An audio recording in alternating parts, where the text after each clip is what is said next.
Bonjour, bonjour, bonjour chers amis, bonjour chers amis africains. Je vous salue, c'est Papa Léo Show. Le week-end passé, j'ai balancé une vidéo où je vous ai fait entendre un autre son de cloche.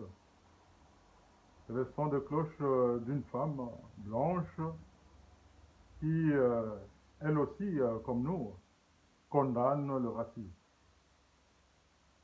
Non, c'est bien, c'était pas mal. Elle n'est pas le seul à le faire. Beaucoup de voix se lèvent, se font entendre par rapport à ça. Mais là n'est pas l'objet de notre vidéo d'aujourd'hui.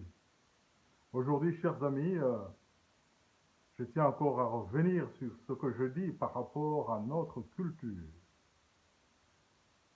La culture, c'est quelque chose d'essentiel dans la vie d'un homme.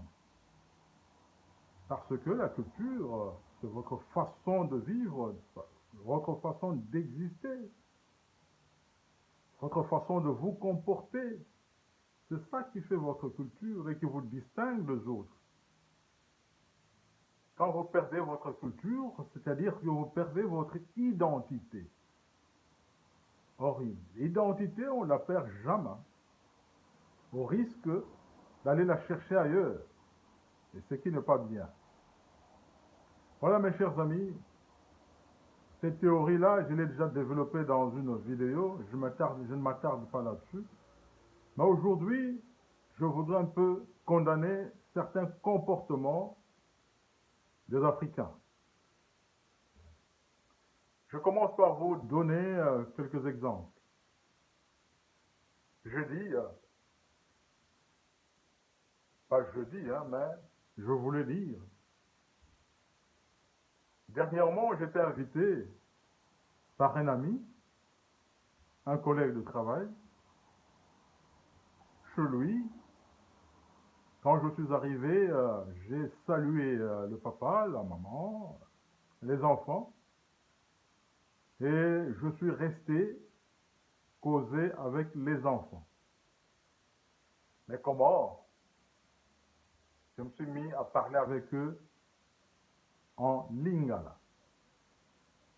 Eh bien, mes chers amis, j'étais étonné de voir que ces enfants ne comprenaient rien du tout du lingala.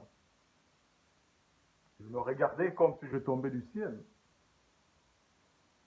Et peut-être un peu confus, le papa finira par m'interpeller et me dire de ne pas traumatiser les enfants avec mon lingala. Je n'ai pas compris. Traumatiser les enfants, des Congolais, des enfants congolais, puisque je leur parle dans leur langue. Non, c'est le principe de la maison, il faut les respecter. Bon, merci, chers camarades, chers collègues. J'ai pas fait longtemps dans cette maison et je suis parti. Évidemment, ça n'a pas plu à mon collègue qui, au travail, m'a approché pour me dire, d'abord présenter des excuses et j'en ai profité pour lui donner des enseignements, lui parler de la culture, des avantages, tout ce qui entoure la culture.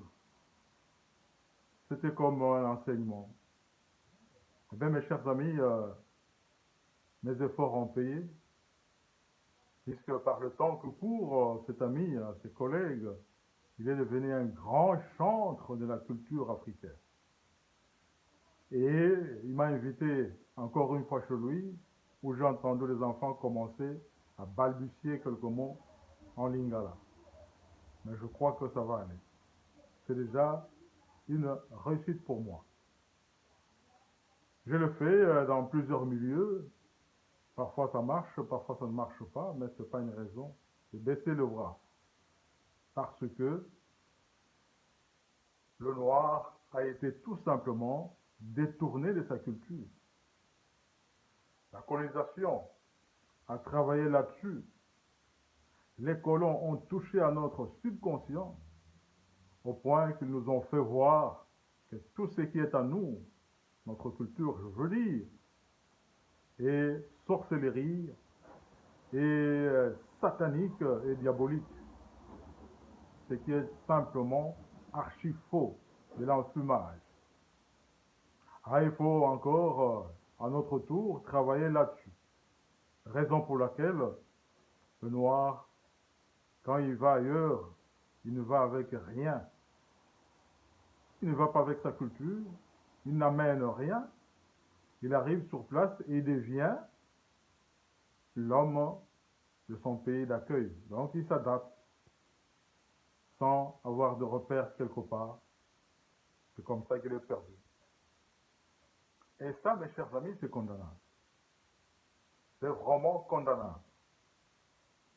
Si les gens nous traitent tels qu'ils le font, c'est parce qu'au départ, nous-mêmes, nous ne sommes pas organisés. Nous devons nous organiser et devenir un peuple qui se connaît et un peuple qui défend ses valeurs. C'est ça que nous devons être, nous connaître avant d'aller chez les autres. La connaissance, c'est la vie. Et l'ignorance, c'est la mort. Nous devons nous connaître. L'enfant américain apprend l'histoire de l'Amérique. L'enfant asiatique apprend l'histoire de l'Asie. L'enfant européen apprend l'histoire de l'Europe. Mais l'enfant africain apprend l'histoire de l'Europe. Allez-y comprendre quelque chose. C'est pas possible. Dans une vidéo, j'avais demandé et fait une recommandation aux autorités africaines de pouvoir revoir le système scolaire. On doit y ajouter ou bien apporter des profondes réformes. Les enfants, à leur âge, à bas âge, ils doivent apprendre l'histoire de l'Afrique. Ils doivent connaître l'Afrique. Ils doivent connaître leur culture. Car la culture commence dès le bas âge. Car ça touche le subconscient. Quand on a été cultivé dans ce sens-là, on grandit avec et on n'aura pas honte d'être ce qu'on est. L'être et non être comme. Nous devons promouvoir notre être, notre nous-mêmes, avant d'aller voir ce qui se passe chez les autres. Voilà, ça c'est un fait. La langue, c'est un élément essentiel de la culture. Il faut connaître sa langue. Entre parenthèses, j'ai eu aussi à représenter dans un mariage coutumier, à représenter le mari. Et on devait passer à ce qu'on appelle palabre, échanger entre le côté mari et le côté femme, donc époux et épouse. J'étais surpris lorsque j'ai pris la parole, en lingala bien sûr, j'étais surpris d'entendre mon interlocuteur m'arrêter pour me dire qu'il voulait que cet échange se passe en français. Je n'ai rien compris de tout ça. Rien. Je lui ai dit tout simplement, où nous sommes dans un rituel français, où nous sommes dans un rituel Congo, puisqu'il s'agissait des gens du Bas-Congo. Nous devons choisir, quand nous sommes dans un rituel Congo, tout doit se faire selon la tradition Congo. On ne peut rien changer. Tradition, on ne la modifie pas comme ça. On le fait en français et on suit le rituel français par rapport au mariage, ou bien on le fait en lingala et on continue avec notre rituel de mariage. Ça a donné ce que ça a donné. Je ne veux pas entrer là-dessus. Maintenant, je reviens à un deuxième exemple. Ici, j'interpelle les mamans. Les mamans. Les mamans n'aiment pas être la femme noire que Dieu a créée. Les mamans ne veulent pas être cette femme-là. Les femmes pour lesquelles Léopold Sédar Senghor a composé une ode où il disait « Femme noire, vêtu de ta couleur noire qui est vie, vêtu de ta forme qui est beauté. La forme pour la femme noire, ce sont les rondeurs. C'est naturel chez nous. On est avec. Vous avez tout ce qu'il faut pour paraître belle. Mais vous allez chercher ailleurs. C'est malheureux. Vous allez vous mettre à porter les cheveux de gens inconnus que vous ne connaissez pas. Vous allez vous dépigmenter la peau. Vous allez vous prendre, je ne sais pas moi, la teinture, une teinture autre que celle de votre naissance. C'est tout simplement malheureux tout ça. Femme noire reste femme noire.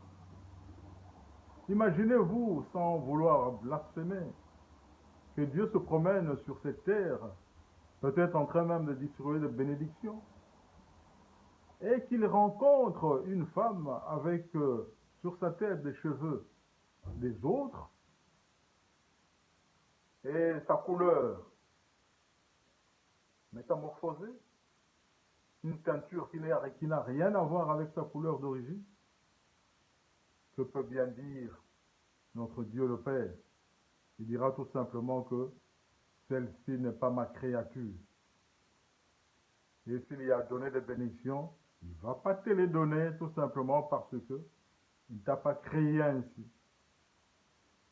Donc, c'est peut-être banal ce que je dis, mais je voudrais tout simplement que nous soyons fiers d'être noirs. Tel qu'on nous a créés, nous devons l'être. J'apprécie beaucoup les Sénégalais. Ce sont ceux-là qui se respectent et qui aiment rester tels que Dieu les a créés. Je les félicite pour ça. Bon, bien sûr, il y en a encore d'autres. Mais dans plusieurs espaces de l'Afrique noire, vous verrez que les gens ne veulent pas rester tels qu'ils ont été créés, ils veulent se métamorphoser. C'est tout simplement regrettable. Alors, mes chers amis, ce sont les deux exemples que j'ai pris aujourd'hui. J'insiste sur le fait que la langue, c'est l'élément essentiel de notre culture. Nous devons connaître nos langues.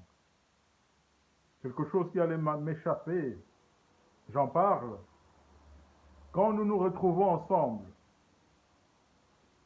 nous sommes dans un bar, nous sommes quelque part où on n'a rien à voir avec des réunions d'ordre classique. Où nous sommes entre nous, on se retrouve, prenons l'exemple des Quinois qui se retrouvent quelque part dans un café. Mais vous entendrez ces gens partager, discuter en français. Moi, je n'y trouve aucun sens. Lorsque la possibilité, l'opportunité de parler sa langue vous est donnée, ben, il faut en profiter. Il faut en profiter, mes chers amis. Il faut arrêter ces choses-là. C'est tout simplement du complexe. Nous devons promouvoir nos langues. Chaque fois que je me retrouve devant un Mukongo, je parle mon Kikongo, puisque je le connais. Je me retrouve devant un Quinois, je parle mon Lingala, je le connais. Cela ne veut pas dire que je ne parle pas français. Mais lorsque il est dit que je dois parler français, je parle français. C'est une langue que nous utilisons pour communiquer avec ceux qui ne connaissent pas nos langues. Et ça se limite là. Nous l'utilisons peut-être dans certaines circonstances pour écrire un rapport. Là, je suis parfaitement d'accord. Mais lorsqu'il m'est donné l'occasion de parler ma langue, je n'hésite pas un instant. J'y vais tout droit. Je la parle. Voilà, mes chers amis. Nous n'allons pas être trop longs. Nous avons déjà pris plus de 10 minutes. C'est beaucoup. Merci pour aujourd'hui. Encore une fois, nous sommes dans le déconfinement. C'est encore un processus. Mais continuons à respecter les gestes barrières puisque le mal est encore là. Merci pour aujourd'hui. Je vous remercie et je prends rendez-vous avec vous pour le week-end prochain. Bye bye. Portez-vous